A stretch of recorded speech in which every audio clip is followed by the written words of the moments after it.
बिस्मिल्लाहिर्रहमानिर्रहीम। अस्सलाम वालेकुम नाज़रीन, आप यूट्यूब चैनल देख रहे हैं। मैं इमरान खान हूँ। सहाफ़ी खालिद जमील साहब अल्हम्दुलिल्लाह अब रिहा हो गए हैं और आज की एक अच्छी बड़ी ख़बर ये थी सुबह जो हमें सबसे पहले मिली। और यानी जुल्म तो ये है कि किसी भी आदमी को बोलने का मौका नहीं दिया जाता और आज़ादी इज़हार राय पाकिस्तान में छीना जा रहा है। सहाफ़ी खालिद जमील साहब का कसूर वही है जो बहुत सारे और ऐसे लोगों का कसूर है जिन्हें टीवी स्क्रीन से हटा दिया गया है, जिनसे उनका कलम छीन लिया गया है, जिन्हें गिरफ़्तार किया गया, जिन्हें जबरी तौर पे लापता किया गया, जिन पर मुकदमात दर्ज किए गए, जिनके उनके ख़ानदानों समेत अकाउंट्स जो हैं वो सील कर दिए गए, बहुत सारों को पाकिस्तान छोड़कर जाना पड़ा। ये सारा कसूर यही है कि ये लोग वो बात करते हैं जो मुक़तदरा को, या आप जिसे बोलते हैं इस्टेब्लिशमेंट, उसे वो बात पसंद नहीं आती। और नॉर्मली जो सहाफ़ी है उसका काम अपने लिए लॉबिंग या अपने लिए बहुत सारी हमायत इकट्ठा करना नहीं होता। पाकिस्तान में एक सहाफ़ी को अपने आप को सर्वाइव करवाने के लिए अगर उसने ख़बरें देनी है तो उसे बहुत सारे ताल्लुकात बनाने पड़ते हैं। मेरे ख्याल में सहाफ़ी का काम सिर्फ़ और सिर्फ ख़बर देना होता है और ख़बर के लिए ताल्लुकात बनाने चाहिए, यहाँ जान बचाने के लिए ताल्लुकात बनाने पड़ते हैं। ईमान मज़ारी साहिबा का, हादी साहब का बहुत शुक्रिया और तमाम जमहूरियत पसंदों का शुक्रिया जिन्होंने इस मामले को उठाया। ये शुक्रिया खालिद जमील साहब ने भी अदा किया।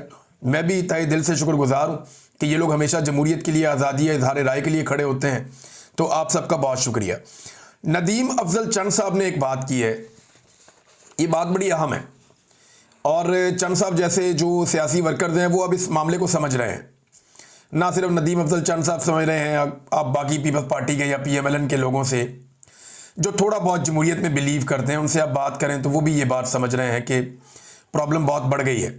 पहले वो ये कह देते थे जी इमरान खान ने इस्टेब्लिशमेंट को ज़्यादा सियासत में घसीट लिया, अब बेचारे ये बहाना भी नहीं लगा सकते।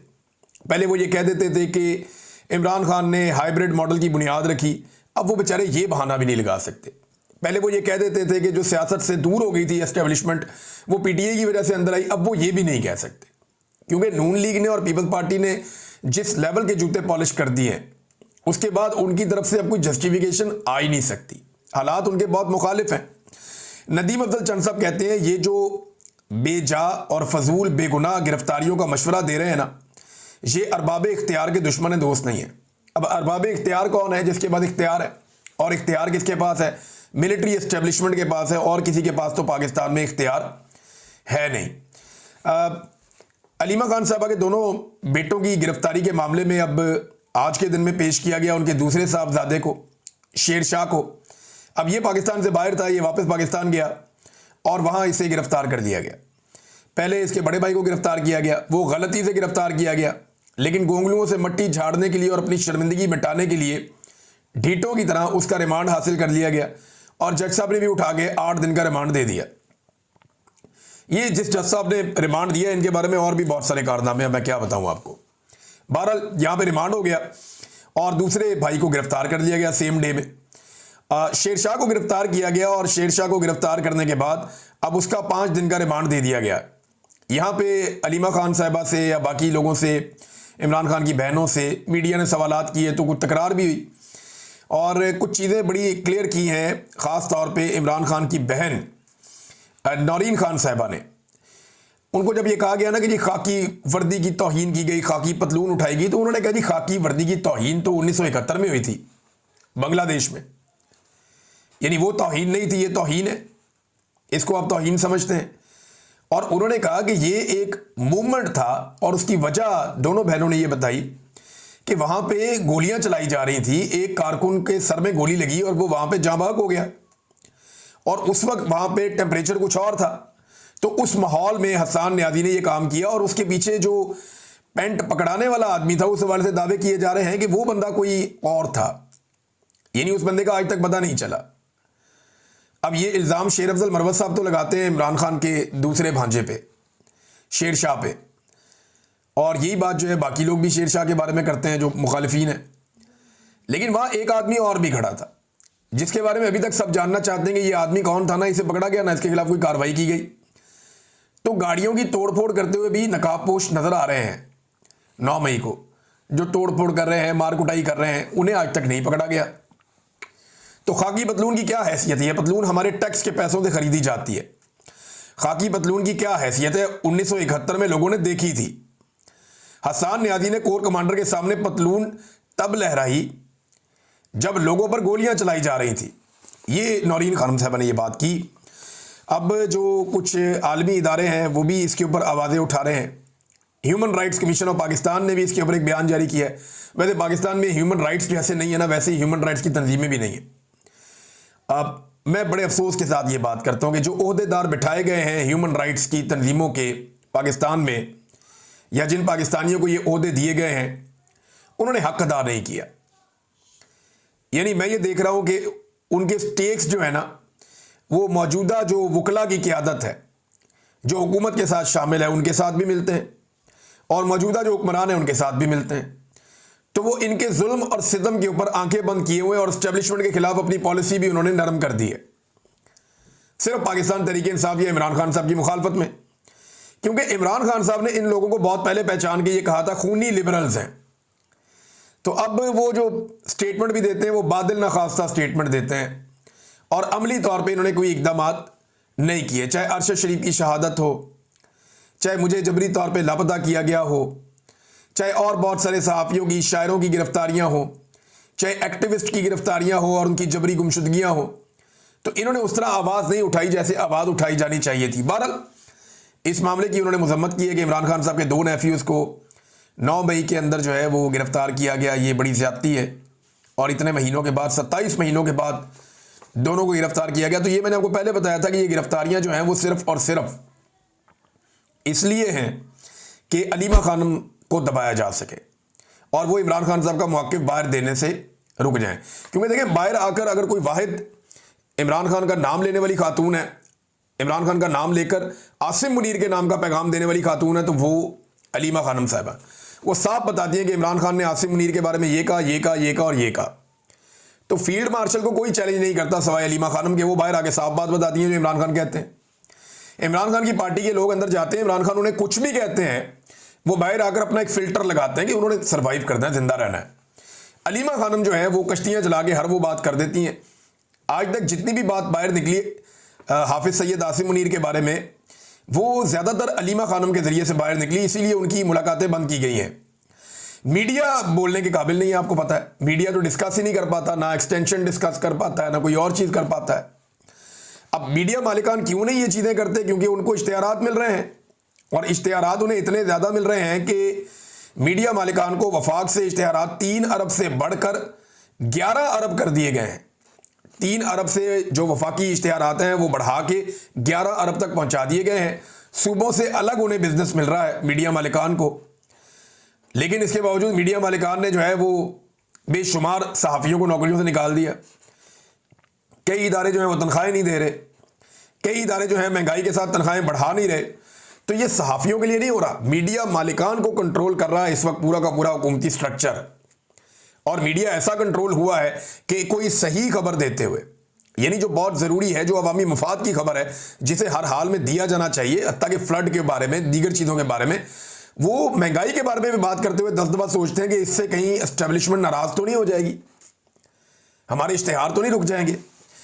तो मीडिया पाकिस्तान का तकरीबन फारिग हो गया और सोशल मीडिया ने उसकी जगह ले ली है। तो पाकिस्तानियों को भी ये चाहिए कि मैक्सिमम तवज्जो अब सोशल मीडिया पे दें, और वहाँ पे उन लोगों को दें जो उन्हें वो खबरें दे रहे हैं जो मुस्तनद हो सकती हैं या जिनकी तस्दीक हो सकती है। फील्ड मार्शल को आज बड़ा रौला अखबारात में रहा कि 1000 दिन उनके मुकम्मल हो गए। उस हवाले से बड़ी बड़ी अच्छी बातें उनके बारे में लिखी गई हैं। तो अच्छी बातें तो लिखवा ली ISPR ने और पाकिस्तान की मीडिया ने लिख दी, तारीफ़ों के तो पुल बांध लिए। ज़रा थोड़ी सी नेगेटिव साइड भी देखते हैं कि एक्चुअली ये फील्ड मार्शल के 1000 दिन पाकिस्तान को कैसे पड़े। नंबर 1, फ़ौज के लिए बहुत बुरा था, 9 मई हो गया।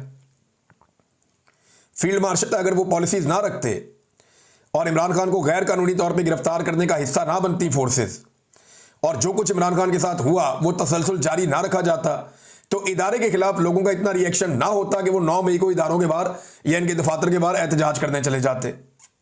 अब उसके बाद जो हुआ वो कंट्रोवर्शियल है, उसकी आज तक कोई इंक्वायरी नहीं हुई कि वो किया किसने और वो कैसे हुआ। बहरहाल 9 मई आसिम मुनीर साहब के दौर में हुआ। 8 फरवरी 2024 पाकिस्तान की तारीख की इलेक्शन की सबसे बड़ी डकैती आसिम मुनीर साहब के दौर में मारी गई। ये सबसे बड़ी डकैती है। इसका सिंपल मैं आपको ये बता देता हूँ कि पाकिस्तान की तारीख में इलेक्शन बहुत चोरी हुए, लेकिन इतने बड़े पैमाने पे कभी इलेक्शन चोरी नहीं हुआ कि 17 सीटों वाले को उठा के पहले हुकूमत बनाकर दे दें और उसके बाद उसको 2/3 अक्सरियत भी दिलवा दें। तो ये डकैती भी आर्मी चीफ के दौर में हुई, इसी आर्मी चीफ के दौर में हुई। 26 नवंबर 2024 पहली मरतबा मुजाहिरीन के ऊपर, एक सियासी जमात के मुजाहिरीन के ऊपर जो पुरअमन थे, गैर मुसल्लह थे, निहत्ते थे, उनके ऊपर स्ट्रेट फायर किए गए, स्नाइपर के साथ उन्हें गोलियां मारी गई। ये एक वाकया भी पाकिस्तान में हुआ इसी आर्मी चीफ के दौर में। हाँ, एक भारत के साथ लड़ाई का मामला हुआ जिसमें पाकिस्तान ने भारत के जंगी तैयारे गिरा दिए, जिसमें पूरे पाकिस्तान की, पूरी दुनिया के अंदर जो है वो वाह हुई, पाकिस्तानी फोर्सेस का मोराल बुलंद हुआ। तो ये एक वाकया ऐसा हुआ जिसको इनके दौर का अच्छा वाकया कहा जा सकता है। लेकिन उसके बाद ये फील्ड मार्शल बन गए। ना 1 इंच जमीन फतह की गई, ना जमीन के ऊपर पाकिस्तान को कोई कामयाबी मिली, ना कश्मीर आजाद हुआ और ना ही पाकिस्तान भारत से अपना पानी छुड़वा पाया। ये सारे काम पाकिस्तान नहीं कर पाया, लेकिन फील्ड मार्शल आसिम मुनीर साहब बन गए। और एक और चीज, आसिम मुनीर साहब की ज्यादा तवज्जो उनके अपने टेन्योर में उनके अपने काम के ऊपर तो रही होगी, जो आर्मी चीफ की ड्यूटीज हैं वो तो उन्होंने जरूर की होंगी, लेकिन उससे ज्यादा रिपोर्ट हुआ उनके मामलात वो वाले जो सियासत पे, मईशत पे और इंतजामी मामलात पे रहे। तो उनकी तवज्जो, हालांकि हलफ इसकी इजाजत नहीं देता, लेकिन उनकी तवज्जो दीगर मामलात की तरफ बहुत रही। फिर उनकी ख्वाहिश है, माफी की ख्वाहिश, वो अभी तक अधूरी है। इमरान खान माफी नहीं मांग रहा, टूट नहीं रहा, डर नहीं रहा, डरा हुआ दिखाई नहीं दे रहा। तो ये जो चीजें, उसने कहा कि मुझे डरा हुआ देखना इनकी जो है वो ख्वाहिश ही रह जाएगी, इनकी हसरत रह जाएगी कि मुझे डरा हुआ देखें। तो एक ये जो ख्वाहिश है, ये सब कुछ मिल मिला के भी माफी अभी तक नहीं मिल सकी। और दूसरा ये है कि एक बड़ा सवाल जो अभी पैदा होता है कि उनका दौर खत्म होने वाला है नवंबर 2025 में, तो क्या वो एक्सटेंशन एंजॉय करेंगे?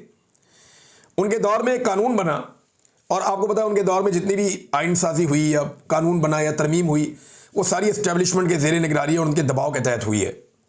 और कानून ये बनाया गया कि आर्मी चीफ को 5 साल तक कर दिया जाए, लेकिन वो नेक्स्ट से होना था। लेकिन क्या वो इसको एंजॉय करेंगे और ये तसलसल जारी रहेगा और वो 5 साल आर्मी चीफ रहेंगे? इस एक सवाल के साथ वो 1000 दिन गुजार चुके हैं आर्मी चीफ पाकिस्तान के। भारत पानी रोक कर बैठा है, ये मैंने हवा में बात नहीं की, मैं आपको कुछ चीज़ें बता देता हूँ। भारत की तरफ से सिंध तास मुआहदे की खिलाफ वर्जी जारी है इस वक्त भी। दरिया चनाब का 17,000 क्यूसेक पानी भारत ने रोक लिया है, और अपर चनाब और नहर मराला रावी लिंक को भी पानी की फराहमी कई हज़ार क्यूसेक कम हो गई है। हुकाम ने यह बताया है कि पानी की कमी के बायस हेड मराला वर्क्स के 66 में से 40 स्पिलवेज बंद कर दिए गए हैं। यानी टोटल 66 स्पिलवेज हैं जिनमें से 40 बंद कर दिए हैं। ये भारत ने पानी पाकिस्तान का रोका हुआ है, ये पाकिस्तान अभी तक नहीं छुड़ा पाया, ये अनफॉर्चुनेट है। लेकिन भारत जैसे ही अचानक पानी छोड़ेगा दरिया चनाब में, वो आजकल परसों छोड़ सकता है पानी, अब क्योंकि बहुत ज़्यादा वहाँ पे बारिशें हो रही हैं, तो एक तुगयानी वाली सूरत हाल पैदा हो सकती है और एक सैलाबी सूरत हाल पैदा हो सकती है। तो भारत पानी छोड़कर भी और पानी रोक कर भी दोनों तरह पाकिस्तान को मुतासर करता है। ये बड़ा अनफॉर्चुनेट है, हम ये भारत से अपने पानी छुड़वाने में अभी तक कामयाब नहीं हुए। नाज़रीन, अमीर ममालिक की एक फहरिस्त जारी हुई है, मैं आपके साथ शेयर करता हूँ, ये बहुत इंटरेस्टिंग है। जो दुनिया के अमीर तरीन ममालिक हैं, या जिनके, दुनिया के नहीं, एशिया के, हम एशिया में रहते हैं ना, पाकिस्तान एशिया में है, तो एशिया के जो सबसे अमीर ममालिक हैं जिनके अंदर पर कैपिटा इनकम ज़्यादा है, वहाँ के लोग अमीर हैं, वो ज़्यादा पैसे कमाते हैं।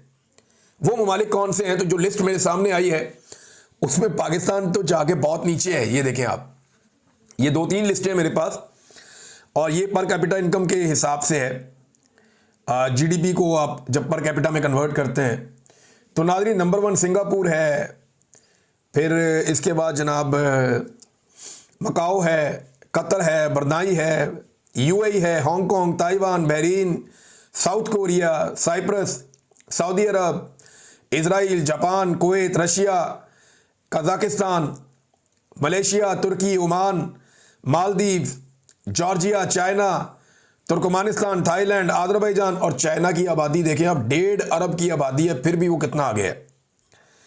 Armenia, Mongolia, Iran, Bhutan, Indonesia, Vietnam, Iraq, Sri Lanka, Philippine, पता नहीं कितने मुल्क हैं, उज़्बेकिस्तान, इंडिया भी बीच में, बांग्लादेश भी बीच में, और पाकिस्तान जाके 41वें नंबर पे है।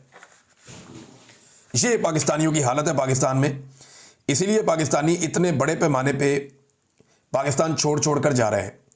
अच्छा, पाकिस्तान एक ऐसा मुल्क है जहां पे कुदरती वसाइल बेशुमार है। पाकिस्तान एक ऐसा मुल्क है जहां पे कोई जंग भी हमारी नहीं लगी लंबे अरसे से, ये छोटी मोटी झड़पें हैं।